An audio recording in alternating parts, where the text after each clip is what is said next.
د پښتو پوسټ چینل مینوالو سلامونه می قبول کړئ.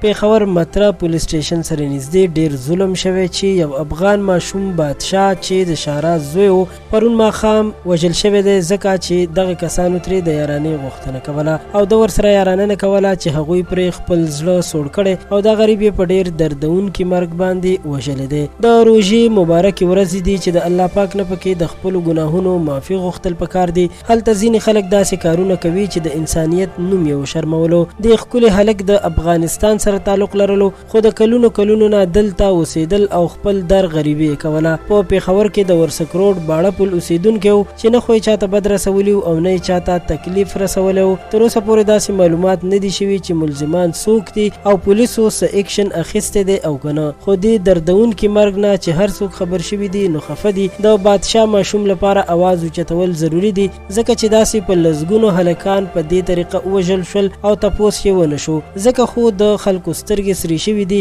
او داسې کارونه کوي. د حکومت نه غوښتنه کوو چې داسې ملزمانو ته سخته سزا ورکړي او غوښې ترې په چاړو کټ کړي چې د داسې حرکت کولو کوشش هیڅوک هم ونه کړي ځکه داسې واقعیات اوس د شمیر نه بهر شوي دي او د پښتنو په خاوره باندې هر دویمه ورځ داسې یو ناروا او بد عمل کیږي. قدرمنو دا وه زموږ د نن ورځې ویډیو چې واقعا ډیره دردونکې وه او د ظلم انتها شوې ده. پښتو پوسټ چینل در سره سبسکرایب کړئ. ډیره مننه.